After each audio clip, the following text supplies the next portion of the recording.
Let me just share one more thing before we Sure. leave, Mark, because this just broke here as we were on the air. It seems like everything has to break while we're on the air.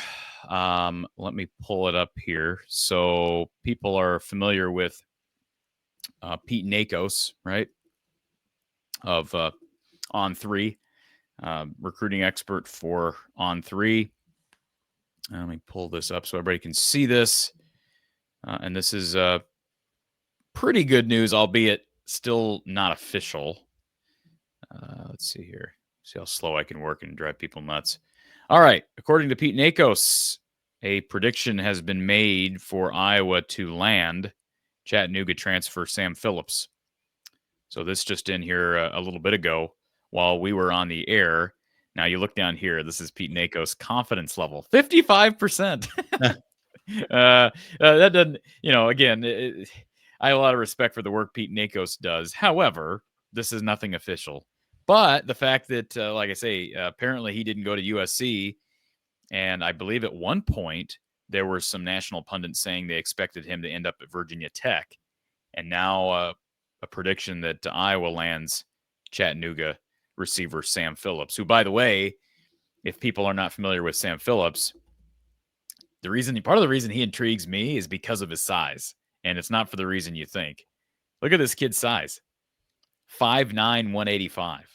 Remember we talked about, I think, Iowa putting too much stock on a guy's height and size. Under Brian Ferentz, they went after big receivers that I don't know if they just thought that we need guys that can catch the ball in the red zone. They can get, speed maybe not as important of an attribute under Brian as it is under Tim Lester. And Tim has worked with some really smaller receivers and has had a lot of success with those guys. And Sam Phillips, he put up numbers at Chattanooga. So, you look at his numbers here this year. Let's see, 2024. I don't have his numbers as a Chattanooga website, but you see the previous 2 seasons, he combined those 2 seasons for about 1,300 yards and 6 touchdowns. And then in 2024, pull up his 2024 stats, 803 yards and 3 touchdowns. So he's a 2,000-plus yard receiver, Mark. And so that'd be huge if they can somehow get him. And it sounds like maybe there's some momentum there. That's what we've been hearing the last couple of days. And it sounds like Pete Nakos is hearing the same thing. With 55% confidence. With 55% confidence. So we'll wait for the official announcement. I waited until Gronowski officially announced here this afternoon because Matt Zenitz, who is another well-known 247 national guy, he had tweeted out here about 2 hours ago that he expected Gronowski to commit. But until it's official, things happen so fast and turn so quickly in this sport, especially with recruiting.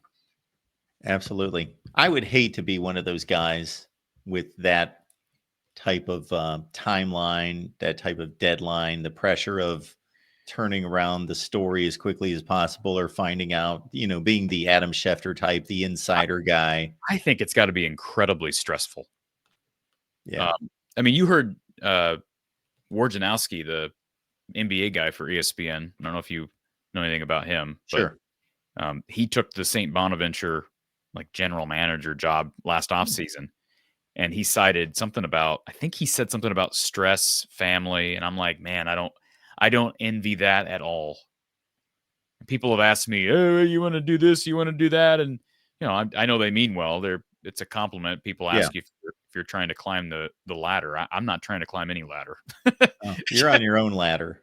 Yeah. I don't have any interest in going down that path. So I have respect for people like Pete Nakos. He's a young guy. I think he's my age. He's 28 years old. Saw that on some board the other day. Okay.